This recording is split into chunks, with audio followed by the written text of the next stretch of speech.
Welcome to the Non-Standard Podcast. I'm your host, Manny Lamson, and what you're going to find in these episodes is just how to improve your quality of leadership just 1% at a time. We don't cover very extreme things because you'll find out that leadership is about consistency, doing the basic things great, and understanding people at the utmost ability to help them get to where they need to go.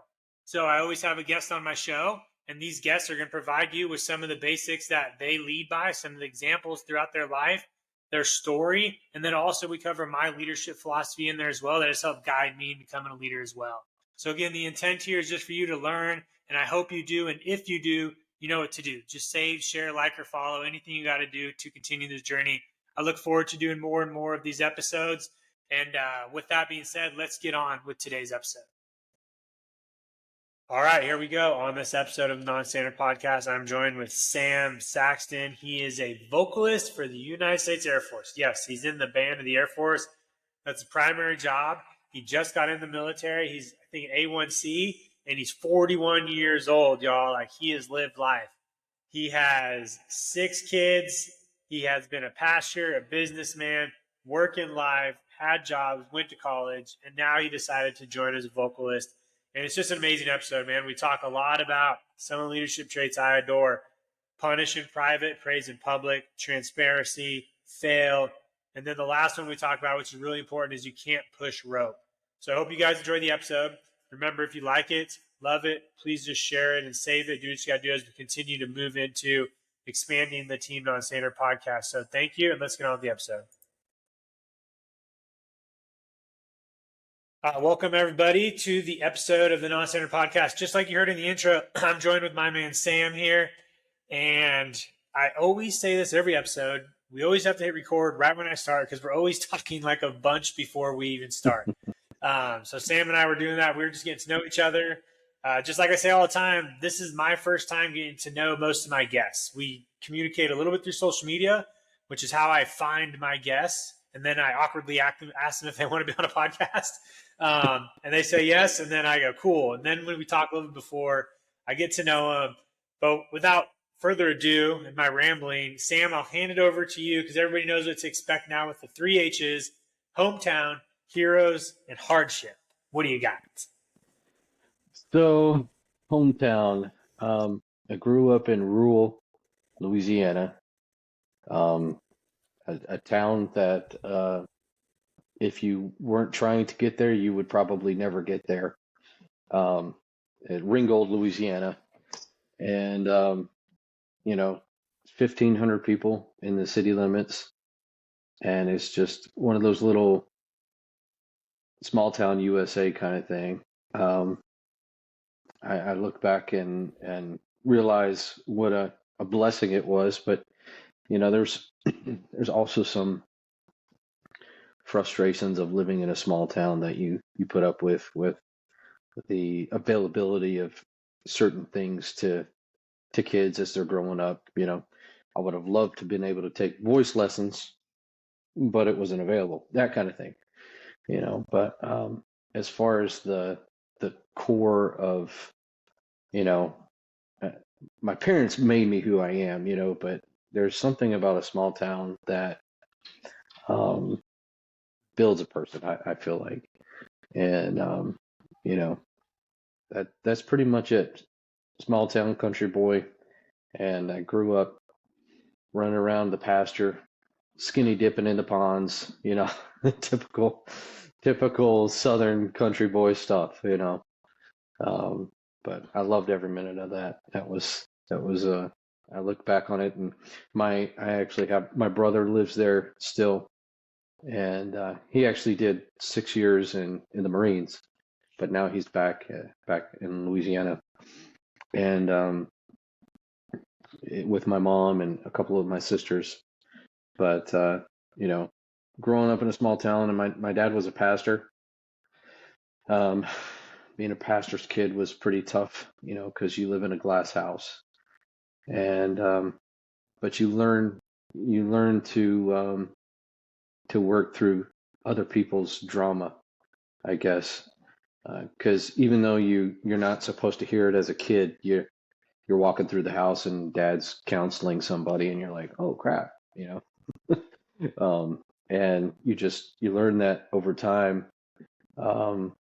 to, I don't know, just work through the hardships of life. And you're like, oh wow, this person's going through this. And I thought my day was tough, but you're walking through and you're like, oh wow. Yeah, my brother, he was in the Marines. He was in 29 Palms for a while. Okay.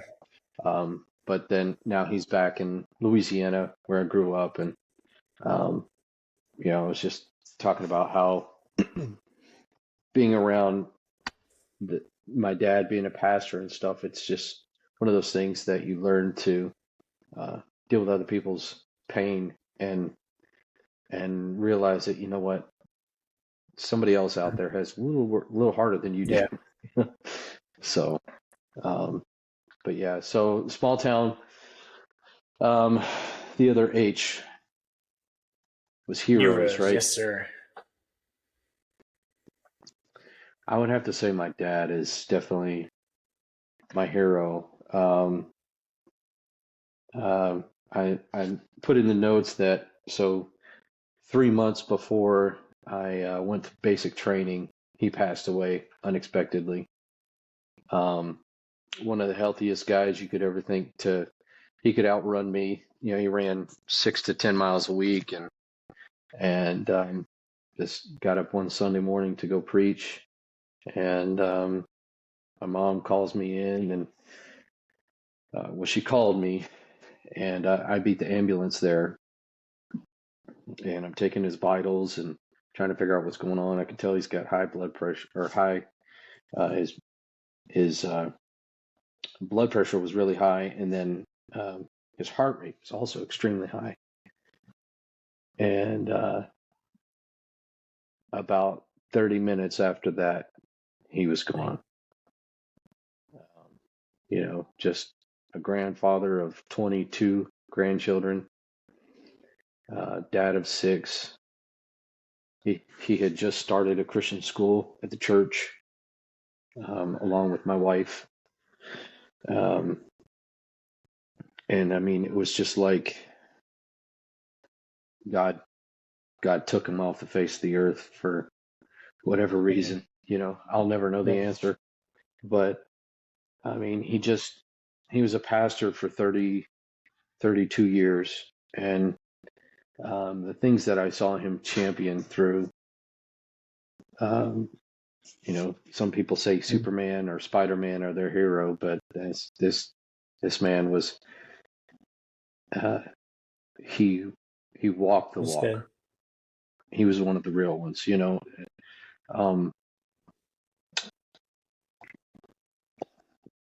try not to get emotional talking about it, but he, if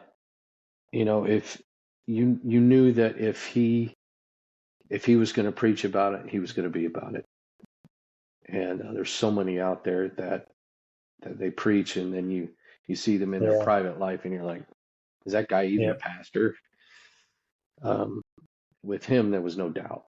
It just, he lived it, he breathed it, and right alongside him would be my mom.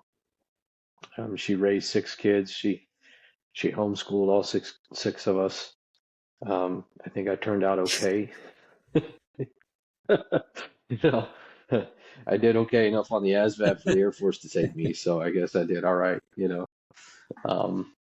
But yeah, they're definitely my 2 heroes. And now that he's gone, she's still just, she's trying to find her way, but she's still an amazing mom, an amazing grandmother.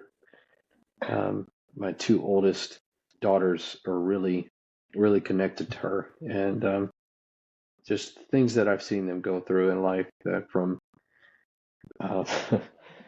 so when I was born, we lived in South Carolina, and when I was 8 is when he took a church in Louisiana. Okay. So that's why I claim Louisiana. But we were living in basically a shack, and my dad would go to the bread store, and he would dig through the dumpster because he figured out the days that Uh, the bread store would throw the bread away, and he would go through the dumpster and find all the bread that was still good and load it up in the car.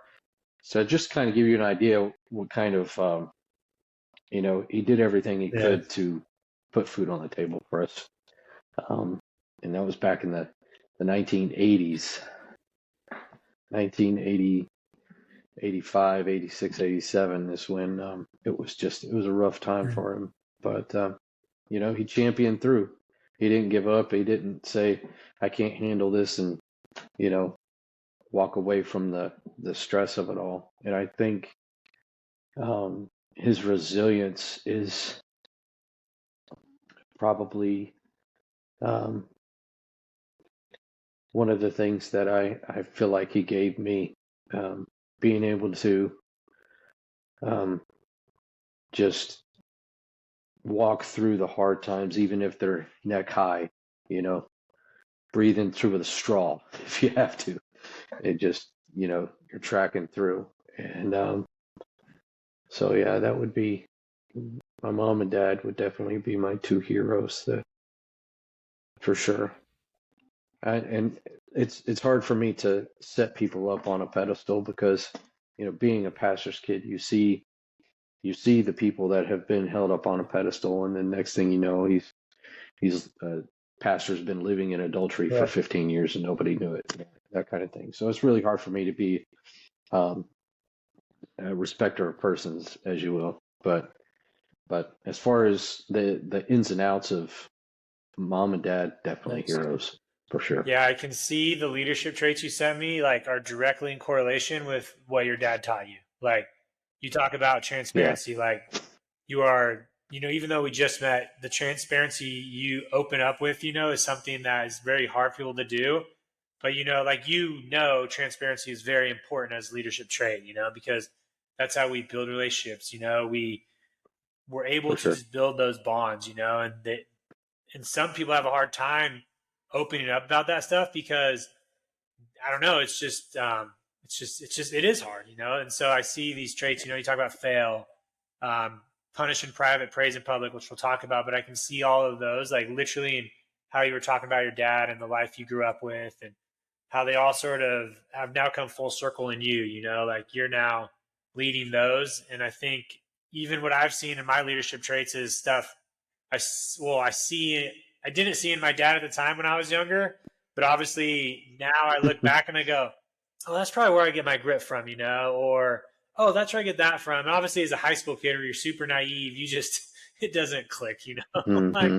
So I always love it when Yep. people will mention that. Obviously I love being a dad and hearing people talk about their fathers as well as a role model, because it just means a lot as this generation and this time where dads, aren't living up to the standard that maybe we grew up with in those early 90s, where my dad worked. He left the house at 6 a.m., came home at 6 p.m.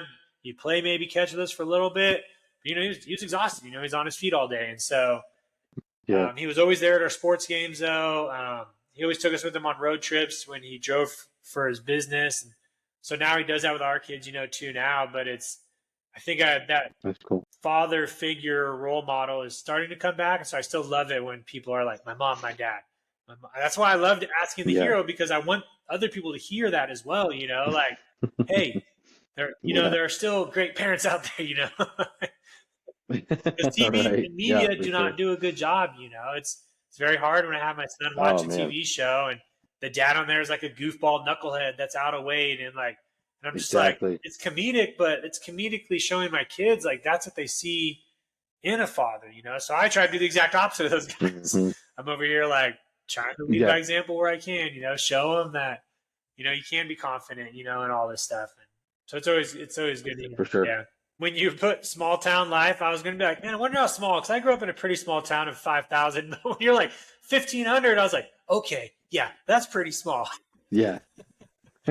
It's pretty small. It was crazy. Because we, like I said, we go back and visit. We were there for Christmas for 14 days, and I'd show my kids the house that I grew up in, and it was like, when we got it, it was a crack house, and my dad, preaching, and then he would go and paint and fix the house up because he was a bit of a handyman. So he actually taught me that kind of stuff as well. But yeah, small town, I rode my bike Yeah. everywhere. Yeah. It's one of Yeah, those very things. similar. I just went back with my kids this Christmas and showed them my old house I grew up in. My parents went with us, and they were sort of telling them the story about it. And I was like, "Hey, son, stay at school." I'd ride my bike there every day after school, and we'd play basketball until the sun went down or the lights turned off, and we'd walk back home. We drove to my buddy Javi's house, which is a couple blocks away, and I was like, I would ride my bike here. We'd park in his front yard. I would eat dinner with his family, and we'd come back home when it was dark, and I'd stay the nights here on his couch or in his bed plenty of times. And I think just telling them I rode my That's bike back awesome. and forth to my friend's house when the sun went down, they were just like, why do you tell us then whenever we go somewhere, we got to tell you? And I'm like, I don't know. Trust me. It's not the same It's world, not. man. No. Uh-uh. But yeah, let's talk about But obviously your military career because I'm very fascinated by it. Explain it to those out there listening. Some of the questions I'll have you answer is what's your actual, I guess, AFSC? I don't know if you do that after the band, so we'll talk about that. Talk about how you jumped into the band for the Air Force, and what yeah, I want to hear it. yeah, so like I didn't even know about this career until about 4 years ago. I was the music pastor at the church with my dad. I was music pastor, youth pastor, deacon, and so I was about as involved in church as you could possibly be. And but the one of our pianists before Christmas came around, and she's like, "Hey, my son and my daughter-in-law are coming in town for Christmas. Do you think they could sing a special?" I mean, yeah, sure, absolutely. And I'm always eerie, very hesitant to just, let anybody sing in front of the church because, you could get people up there and it would just be absolutely horrible and then, ruin the worship service, ruin the Yeah. worship service. But I knew her very well and really didn't know anything about her son, but had heard some things like he sings and stuff. I'm like, all right, well, that's fine. Yeah. So, Ben and Ashley, they come in and they sing on Sunday, and she plays the piano for them. And as soon as they open their mouth, like 2 seconds, I'm like, they're professional singers, without a doubt. They're professionals. And they did an amazing job. I don't even remember what song they sang, but they killed it. And so after the service, I'm like, okay, what do you guys do? I'm like, your mom didn't prep me whatsoever about this. I didn't know that you guys sing. And other than just, I can sing kind of thing.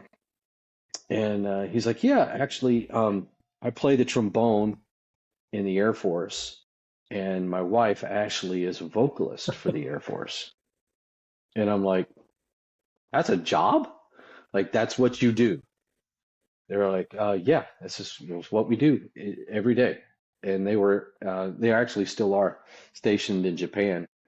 And so they're like, we heard you sing because I directed the music. And they're like, man, you should really think about pursuing this. I'm like, I mean, I told you how involved in Yeah. church I was. I was also on city council, and I was the school board president. That's all at the same time. So I'm like, walking away from all that kind of stuff, I felt like I would, be letting a lot of people down. So I just, and I was running my own business, because when we moved out there, that's a whole story. I don't know if you want to get into that, but moved out there, I couldn't find work, so I just started a business. That's the short story of it. And so they're like, yeah, you should try out. So I was just kind of threw it over my shoulder as, yeah, there's just no way. I've just got too much going on. Told my wife about it. She's like, oh, that's kind of cool.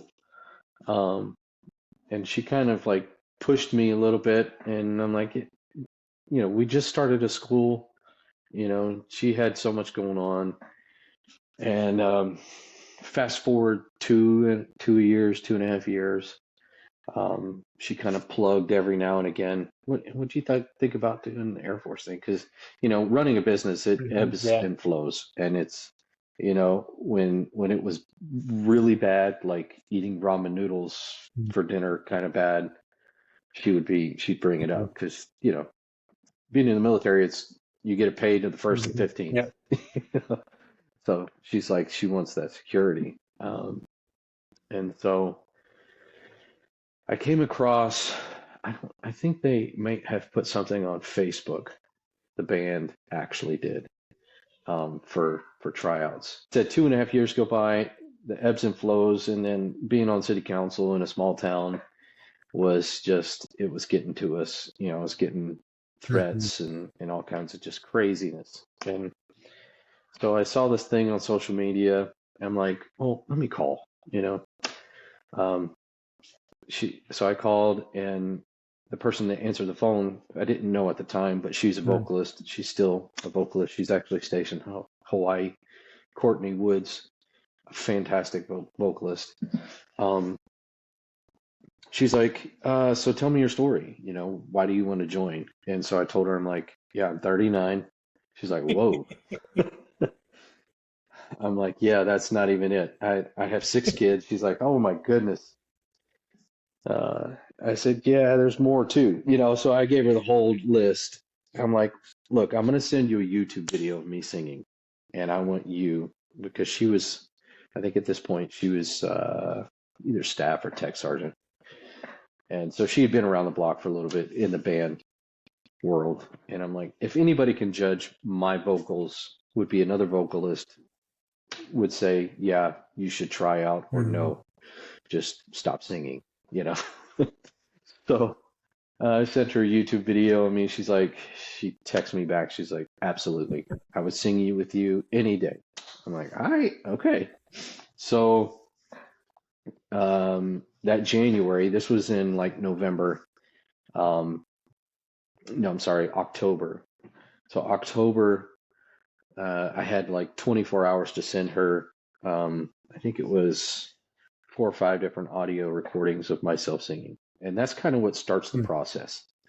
So you send the band recordings of you either singing or playing whatever your instrument is, and then you get invited. If they like what they hear, they invite you to a live audition. And so they invited me to the live audition. That was January 2024.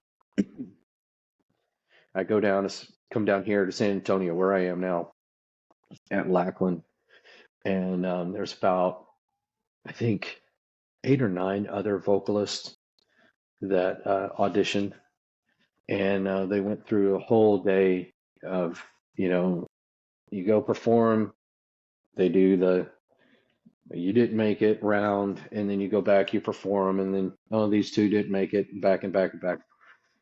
So it got down to me and one other guy, and we both got the job.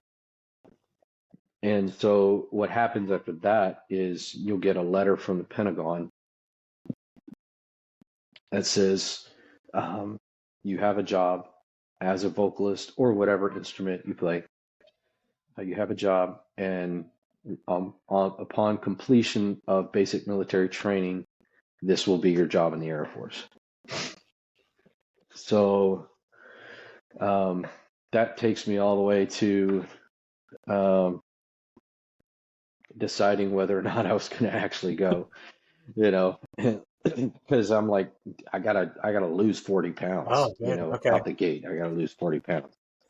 So, because I was working construction, eating crappy food, not taking any time to exercise or anything like that, so I was just, I was living life, burning the candles at both ends and in the middle, and just had zero time for me.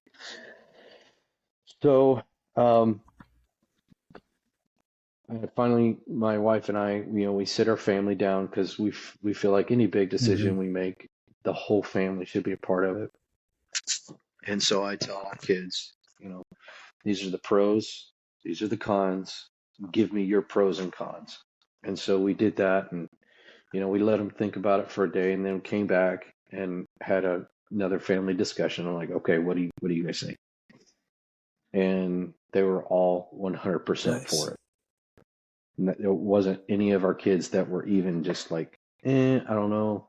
Everybody was like, let's Yeah, go. just to interrupt for people listening that don't know, your kids. So like, there's probably people listening. They go, "How do your kids make this decision?" Just so y'all know, at this time, your kids are what, probably like 16 to 10, right? So obviously, an age where Yeah. they could make up their mind. So those listening, I just want you to know, it's not like he was Right. talking to like Yeah. 2 or 3-year-olds, and he was like, "Hey, do you want to move here?" It was like Yeah. kids who had life going Yeah. on, probably high school. So yeah, Yeah. Absolutely. And, friends and that kind of thing. And like as another small town America that we were at is Quartzsite, Arizona. Look it up on the map. It's in the middle of nowhere. But yeah, so at this point we had 16, 15, and a 10-year-old, and then the other three were, they were in existence, and they're what they thought counted, but yeah. So anyway, yeah, we are. I'm like, because this is not. I'm like, this is the yeah, military. You don't just say yes and then change your mind hmm later, because this is just so. Um, and then I talked to my dad, who, any big yeah, decision, I would talk to him because I knew that he would take me back to the Bible and be like, okay, is this Sam just trying to take the reins of his life, or is this God opening hmm doors? And it's just the way that everything happened, with Ben and Ashley coming, singing yeah, at church, introducing me to the hmm career, 2 years prior, and then my wife, continuously saying, "Hey, have you put any more thought into doing this?" Because I was doing concerts, I was singing already, I was doing that kind of stuff, singing like big band, Michael Bublé kind of thing, Frank Sinatra, and making decent money on the side. So in addition to everything else, I was also doing concerts. Um, so it was just, but she's like, well, do you think you could sing for a living? I'm like, well, that's always been my yeah. dream, you know. Um, when I was in high school, my senior year, I graduated in 2002. So I was ready to go to the military. I grew up wearing BDUs back in the day, is what they were Yep. called, right? That's where I grew up. So Ringgold is 45 minutes south of Barksdale Air Force Okay. Base. And so me and my buddies, it's kind of a rabbit trail, I know, but me and my buddies, we would go to the Goodwill and buy the Mhm. BDUs for like $3 for the pants and $3 for the blouse, and we thought we were in the military. And so I grew up wanting to go into the military, and I snuck off when I was 18 and took the ASVAB, and the Marines were trying to snatch me up. And I didn't tell my dad. And so when the recruiters started calling the house, and so that just created a bad situation. My dad's like, "You're not going into the military, especially the Marines." It's like, "You're going to go over there." Iraq had just Yeah. kicked off. Everything was hitting the fan. And he's like, "You're going to go over there and you're going to die." And I'm just not okay with that. So, I mean, he's very raised me to be very patriotic. He just, that was his foresight. And, he was right. I probably would have gone over there and hmm just, I wouldn't be sitting here today. So that's always been a lifelong, that's why I say that. This has always been a lifelong dream for me to be in the military. So being able to sing and be in the military, it's like, Yeah. pinch me, is this for real? So, um, but I almost didn't go. As I said, my Yeah. dad passed away unexpectedly in March 10th of 2004. And that rocked my world. I mean, it's still, I I still haven't completely processed it. I tried to call him the other day. I'm still doing that kind of stuff. And um, he was the kind of guy that you'd see a cool flower and you'd take a picture of it and you'd send it to him and he'd appreciate it. It's like he appreciated the small things in life. And he passed away, and I sat down with my family. I'm like, look, the school that we had just started 2 years prior, I'm like, he was really the cornerstone of that, along with my wife. And I'm like, this is gonna just tear everybody apart. The church, the school, what are they gonna do without us? And my wife said, what do you think Dad would want you to do? He said, well, he would want me to continue on. As hard as it is, he would say, push through. So June of 2004, or 2024, June 17th, I got here at Lackland, and was the grandpa of the flight. And I tell people all the time, I felt like a counselor at summer camp for an extended period of time. It was crazy. We had a good flight though. It wasn't a whole lot of shenanigans. There was a couple of times where it got out of hand and we had to do some leg kicks and some push-ups, but for the most part, we had a good flight. And but yeah, so in a nutshell, kind of recap the whole process of getting into the band.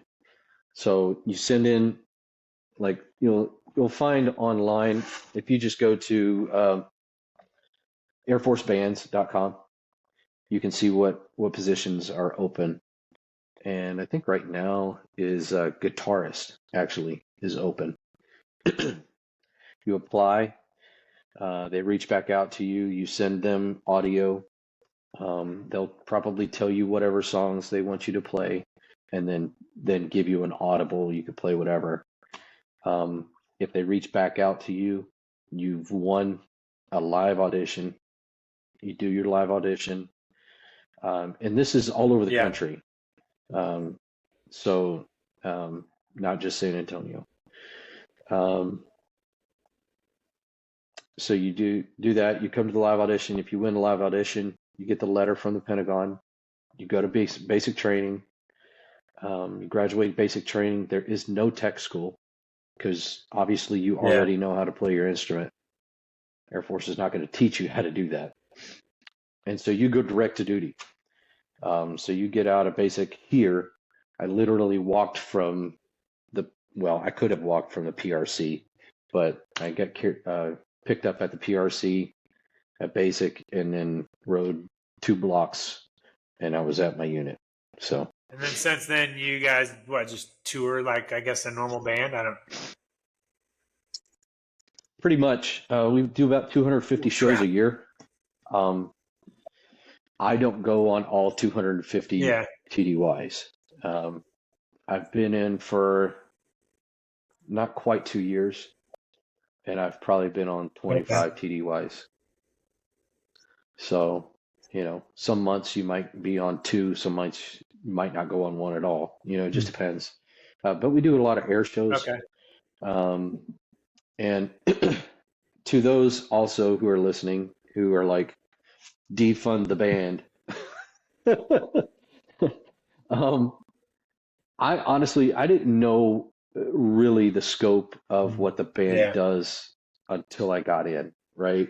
I was like, cool, I get to be in the military, I get to sing. Yeah, cool. But it's so much bigger than that.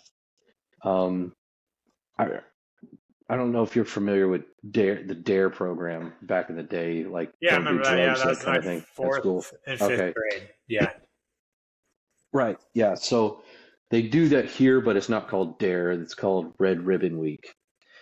And so what we do is and along with other sponsors in the local area, we rent out this huge coliseum, and we bring in kind of the to lower income schools, kids that really don't get to go to a whole lot of cool things. They get to come there for free, and we put on a full-on rock and roll show. I mean, we're playing like Taylor Swift, we're playing, all the hits that the kids like, and so we're just rocking out with them, and we give them messaging about, don't do drugs, and then we kind of do a little plug on, hey, these are the jobs, some of the cool jobs that you could do in the Air Force, and it's just about influencing the next generation of little kids and letting them have a good time, and then they go on their merry way. And we do that. So I think we did like 5 shows at different schools, and you get to see the difference that you're able to make in these kids' lives, And then on the other side of it, we do a lot of recruiting at like air shows. I always tell people this kind of we're the shiny penny for the Air Force. We jump up and down and we track people, and then we point them out to the recruiter booth. So that's like a small portion of what we do is recruiting. Also, there's 2 real things that connect people over culture, and even 2 enemies could sit down. They could share food, they could share music, right? And so what we get to do is when we are deployed, like we can go to Iraq and we can help soften some relationships, these diplomatic relationships, and go to these embassies and just kind of, I guess, soften the mood, and really show the soft air power, I guess is the best way to say it, and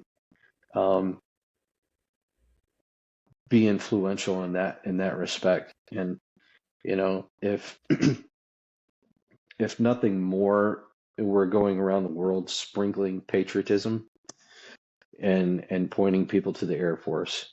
And if people feel like that's not needed, well, wake up. It's definitely needed. Yeah. So, like I said, I didn't know that was the mission when I was getting into it, and I'm 100% about the mission. Being a youth pastor, and seeing kids being so lost, especially small town America. I mean, even in your small town, how many kids did you grow up with that are now either locked up or still strung out on drugs or whatever, because it was small town, that's all they had to do. And so we get to go into small towns and rock out in the middle of the town, and then talk to these kids afterwards and be like, hey man, this is not the only choice. You can go to the Air Force, or the Army. Just like whatever it is. And another point is, like, I tell people all the time, if I can do BMT at 39 years old, any 19-year-old can do it. So, and I don't know. I like being able to influence people in a positive way to make them feel like, you know what I've got going on isn't the only thing that I can do. And so it's one of those things where, I drove Uber for a while here in San Antonio just to kind of make ends meet, because I'm on an A1C salary with 6 kids. It gets tough. And, but, driving around all over San Antonio talking to people, I think I probably recruited 50 people. That's cool. I don't get to put a badge of honor on for that or anything, but it's like, these 25, 26, 27 year olds are getting in the car and I'm taking them to their job that they freaking Yeah. hate. And they're like, man, this sucks. And because they're working the Yeah. night shift or something like that. And there's no security in their job because, people are getting laid off left and right. I'm like, have you ever thought of joining the military? So stuff like that. Um, it's been really, really cool being able to do this. And then like this last Christmas for our Holiday and Blue show, um, singing to 5,000 people at one time, just singing Christmas music. It was like just out of this world, so super cool. Yeah, that's cool. I love it. Got goosebumps. Yeah, man. Well, cool. Let's jump right into some leadership then, man. Okay. From all of that, I love the conversation because I think it's really going to tie home with your leadership traits that you brought forward. Just to remind everybody, this is the part where we'll talk about my leadership philosophy, and I'm just going to gloss over them really quick so you guys can learn them, but I'm going to ask Sam the questions here on the ones he brought to you guys today. So my leadership philosophy, and it's probably very similar to what Sam does with his, they control my life. They help me choose what things I'm going to do and how I do them based off they meet those intent. So it's lead by example in all you do. To be selfless, you have to be selfish. Build relationships based off trust and care. And then challenge the road in front of you, getting comfortable and comfortable. So those are mine. We can talk about those later if you want, but I'm just going to go through the list you sent me because I just really like them. And I think everybody else is going to too. So that being said, we're going to start off at number 1. You talk about punish in private, praise in public. So just fill people in. Why did you choose that? And then on some of these, I want you to consider, how would you teach these to someone new in leadership that may hear it and go like, okay, but what do I do with it? Like, how do I implement it into my workplace? That's a good question. So being a dad of 6 kids, I get to put this into practice quite often. Let me just create a scenario for you. Okay. So let's say my son forgot to take out the trash, and his buddy is over. I could yell at him and say, dude, what the heck? You're supposed to take out the trash, and make him feel like this tall. And that's the whole thing. Praise in public. So you make somebody feel like a giant, and then punish or correct in private. So, you pull your son to the side or whoever, say, hey man, I asked you to do this, about 30 minutes ago. It's still not done. Why is it not done? And in that opportunity arises for them to explain themselves. Oh, well, actually mom had me doing something else. That's why I forgot because I was doing what mom told me to do. And, let's bring it to the corporate world. You never want someone to feel less than at any point ever, because once you make somebody feel less than, you have lost their respect. Yeah. Because you haven't respected them. And so, when I was in BMT, I was an element leader, which is really, if you're not in Air Force, you don't really know what an element leader is, and that's really not important other than it's a very minute leadership position in BMT. And you kind of have a few guys that you have to, look out for. But there was another element leader who thought he was an MTI. And he would come into the bay and was just screaming and raising his voice, and and he's just big old dude. It's like, I kept telling him, man, like that's not how you deal with people. And the whole flight began to just hate him, because it's like, dude, you're one of us. Why are you talking to me that way? And so when you praise in public and you like, man, good job, that's great. You build a rapport with somebody that you can't get any Yeah. other way. Because when you make somebody feel good about themselves in front of other people, you've built such a connection with that person that, but the opposite of that is the same as well. If I tear you down in front of your comrades, make you feel like shit, even in the military, I know it's kind of expected. Maybe that's old school way of doing things. But I just feel like you get a lot further with the mutual Yeah. respect of you are a person. You deserve respect. You get a lot more squeeze out of that, if you will. Yeah. And we don't praise in public enough than we should. I think it's a very simple thing to do to build rapport. And it also makes that person more looked at in their workshop as well. Like they get recognized without being recognized, right? So if an officer, go into a shop and praise an airman, it's not just him I'm impacting. It's everybody who watched me praise him go, oh, shoot, what did Airman Snuffy do to get praised by, like Major Lamson? That's pretty cool, Then they all work to get to his level. So it shows. That's why I love praise in public. Like, it's so important. Sometimes it's as simple as a high five, like walking through the halls, or just, yes. Punishing in private I think, builds more trust in private too, like you said. Like I can pull an airman in, I'd be like, yo, dude, like you need to fix this, and nobody's gonna know, right? But the way they grow from it is when they go tell their peers they got in trouble, so they don't make the same mistake. That's like the next leadership take I would push to somebody after that is like, hey man, I'm gonna tell you not to do this because you just messed this up, blah blah blah. But what I need you to do now, make sure nobody else does that same mistake. So go use this as a lesson to teach those around you.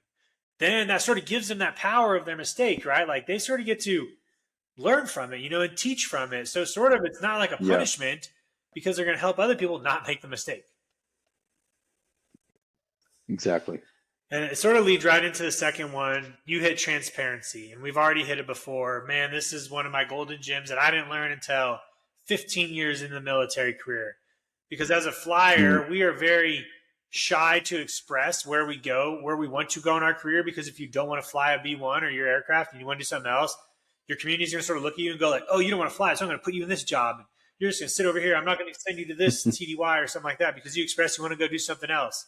So I started holding all that in, and it just it just killed me for a couple years. And then as I started to develop as a leader and build that relationship with my commanders, and I just opened up to them, none of that ever happened. I was sort of like, oh, why do we always talk about not telling people what you want to do when it's actually going to help you? Yeah, exactly. Yeah. Yeah. Transparency is, it makes you a person. And people feel like, oh, well, you're a major, you're a lieutenant, or even you're A1C. I don't see rank. I do respect rank. I do in a military sense. But I've met some extremely famous people. I've met some extremely successful people, and I talk to them just the way I'm talking to you right now. Yeah. Because he put his pants on this morning the same way I put mine on. And so when you can meet somebody at a humanistic level, and can be real, you create that bond, and then you're starting to build a rapport, which builds respect, which builds that person's going to follow you into battle and be smiling every minute of it because that's your dude. And they'll be like, that's my dude. I respect him fully. And, they'll be singing your praises because you respect them. No, that's huge. Yeah. So. Another good one. Suffering comes from over-perception of reality. Drop that one on us. I'm a realist, man. I'm a realist. It's like I tell people all the time, just because you think of something as one way, doesn't mean it truly is. And be ready to change your paradigm, how you think of something. Be ready to change it because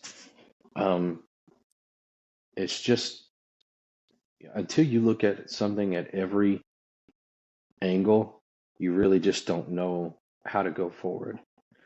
And it's kind of like going back to being a kid and listening to people talking to my dad about the stuff that they're going through, and here I am upset because I got a flat tire on my bike or whatever. It's like something like that. The perception of reality is like what I see isn't as bad as what that person is seeing right now, that kind of thing. So and I think as a leader, you need to be able to just take a step back and just sit on what's going on. That way you can really get the right point of perspective on something. So yeah, this one I got, man, I don't know if it's from a podcast or a book. And the reason it hit me so hard is because most of our fears in life are what we think is going to happen when we do something, when it's never even happened before. So like you say, if you take the thought out of it and just do it, it's probably not going to happen. And if it does, nobody's going to care the next day because you messed up or you stumbled or whatever. Like, it just blows my mind. And I look at all the things I've done in my life and being so scared and getting so much anxiety over these little things that I thought were going to like wreck my whole existence, And then I look back and I go, yeah, I don't even nobody cares. So just the thought of suffering is already that's what stress and anxiety is, right? It's just thinking of something.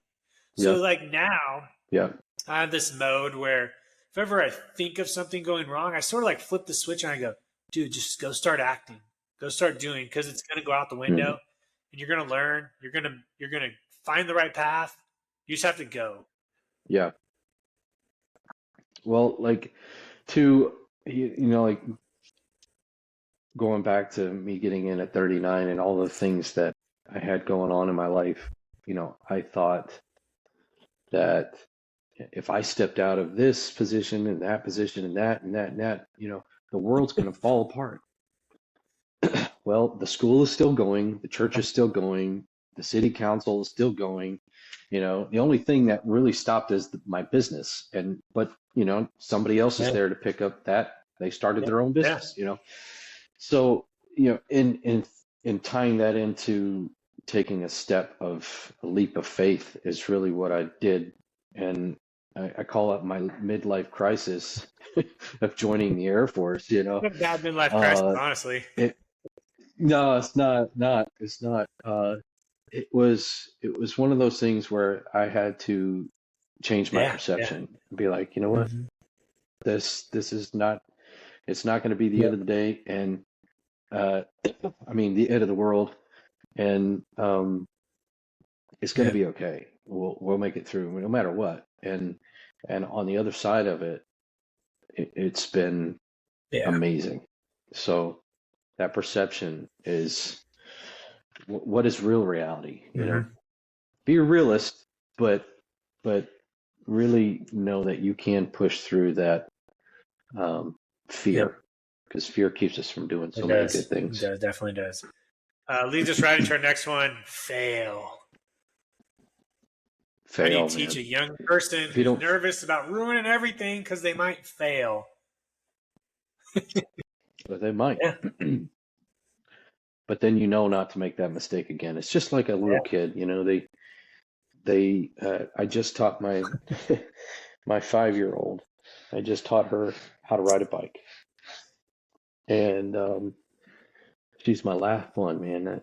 That was kind of crazy. I taught 6 kids how to ride a bike. It was pretty cool. But you have those training wheels, and she's like, they're messed up, Dad, because I keep falling over like this and over like this. I'm like, no, the training wheels are doing exactly what they're supposed to. And when I helped her realize that, look, if you will balance that bike back and you don't let it fall to the other side, I said, that's exactly what this training wheels are trying to do.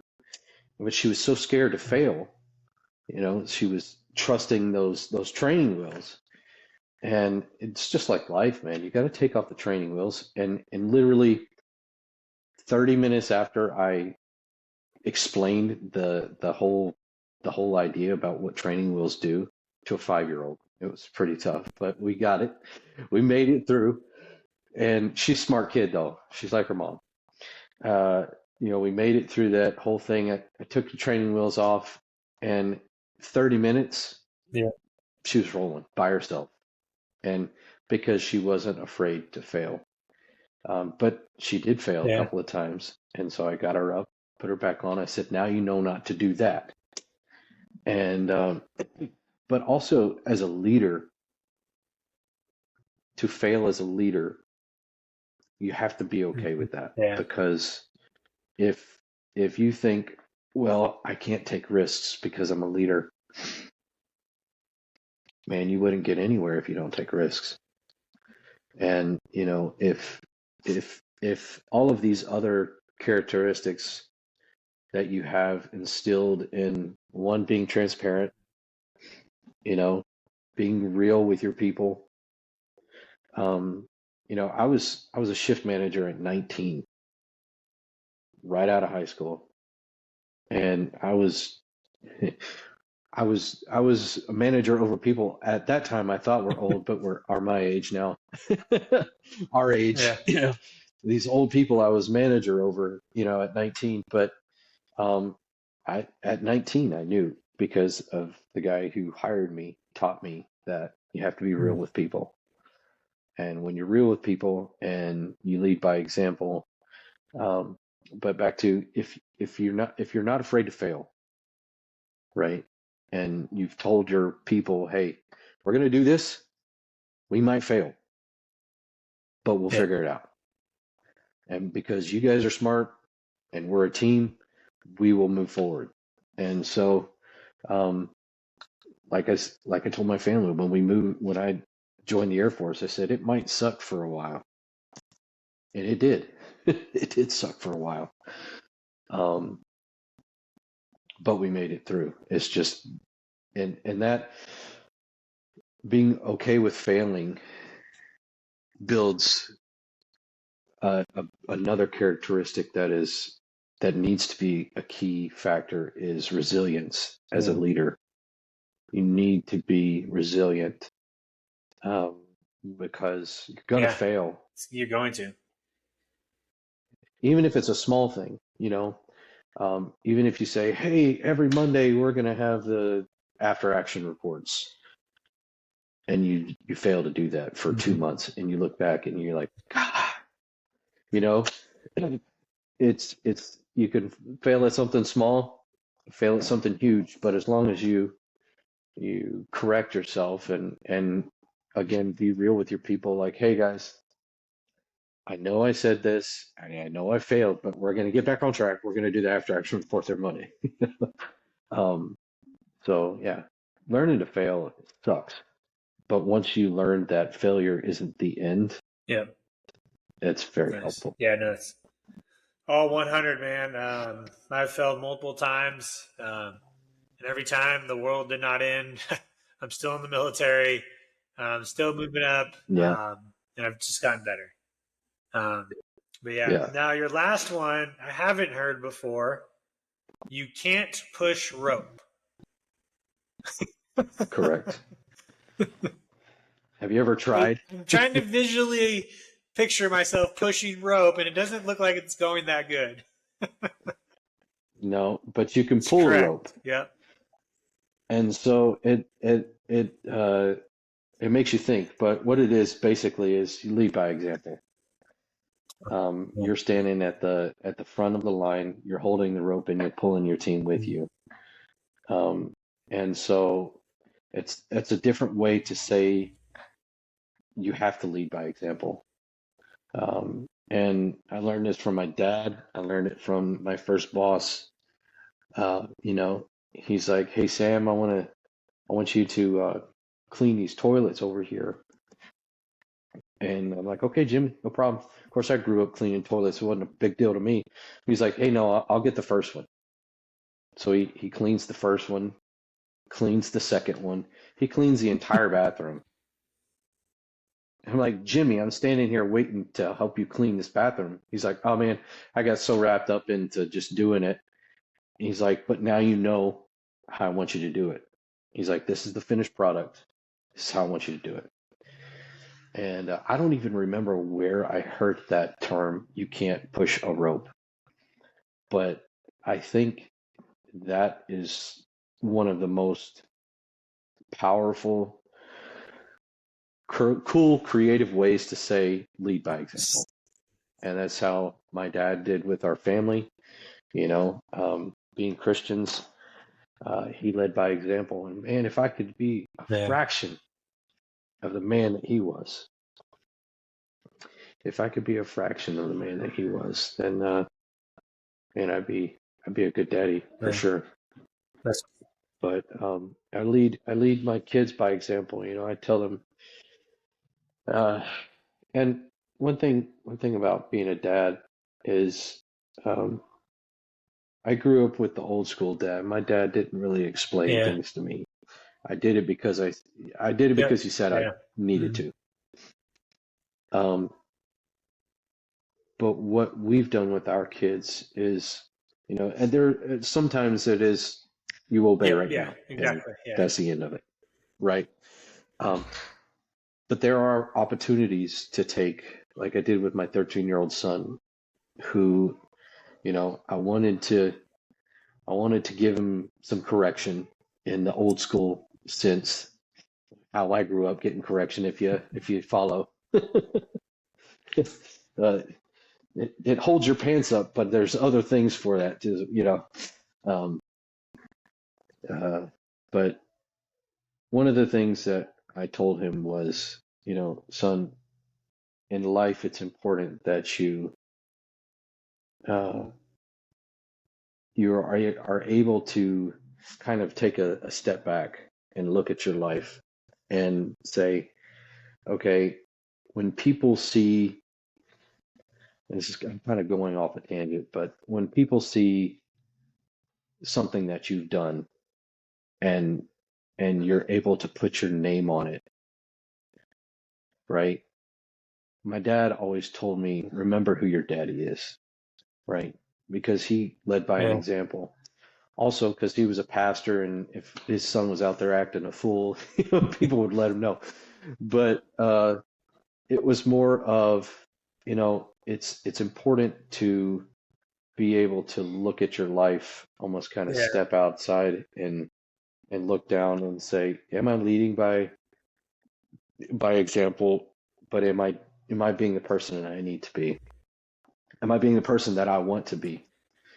So, and this is kind of a weird idea, but I was telling him, I'm like, Sky, his name is Skylar. He wants to be in the Air Force. He actually wants to be a PJ. Well, that's still to be determined. But I know some good ones if you need somebody to talk to. So yeah, good. But I was telling him, I'm like, man, leading isn't necessarily always leading other people. You're leading yourself. You're leading yourself every day to be a better person. And I don't know if this hit home with a 13-year-old or not, but I try to have constructive, deep conversations with my kids every now and again when I get the chance. And I'm like, at the end of the day, when somebody says, hey, Skylar did that, will they already know that it was done well because your name's attached to it? Because you've led your own life by a good example. And I said, I want people to look at my life and say, well, if I get Sam to do it, it'll be done right. If I get Manny to do it, it's going to be done 100%. And so it's just, again, leading just because you're leading doesn't mean you're leading a crew Yeah. of people. You could be leader a crew of one. Yeah. If you don't get that figured out first, you're not going to be able to lead anybody else anyway. Exactly. So, yeah, can't push a rope, man. Got to lead by example. Man. Now, I'm not going to lie, that was a great last one to end on, because obviously my first one is lead by example, so they sort of tie all in there. Yeah, I can see the visualization of trying to push a rope as a leader now. It's pretty hard to do. But yeah, the biggest thing I try to tell airmen on that last one is you have to be able to lead by example in everything you do. There are a lot of people who think just leading by example in like one area of their life is sufficient for them to be good. But it's not. Yeah. And that's what's hard about being a leader, is being the best at being a dad, being a pastor, being a business owner, being a construction worker. Like that is very difficult to do. But like that's life, man. Like that's just literally what we were supposed to do. And so I always challenge a lot of people that'll question my TikTok when I post like my fitness, and I go, hey, you need to go get 100% on your PT test, because I do. And they go, well, I don't want an officer that does this. I want someone good at the job. I'm like, no, because if you only have somebody that's just good at the job, they're failing because they're not leading in every aspect of their life. I need somebody who's, plus being good at your job is like the bare minimum, y'all. Like, I don't care what you say. Like, that's the bare standard, is just be good at your job. And that's what, and it's hard, so I look at that in a lot of things I do. So whenever I'm like struggling in something, like if it's doing the dishes with my wife, or, our, just faith or religion, I'm always like, man, dude, I know I'm crushing it here at work or here at PT, but I just know I'm not doing the best over here. So it always it keeps me grounded too, to where I know there's always something I can get better at. Which is why when you always just add like lead by example in everything you do, it should remind you when you say everything, like, shoot, I'm not doing it, like maybe there's something else I can be working on. Yeah, for sure. Always. And, again, don't be afraid to fail. Yeah. But when you do, own up to it and start over. Yeah. Well, so, I hear a lot of kids in my background. It's been pretty good so far. So, yeah. Sorry. Okay. You're good. The last thing we'll wrap up on, as we obviously hit the high note of all leadership stuff, is what book do you have for those to take away from this and go crush it? It might sound cliche, but the Bible. Nice. And I put a lot of thought into this because I've read a lot of books. Probably not as many as other people have. I listen to a lot of podcasts. Okay. So I I would consider that book reading on my retention level. But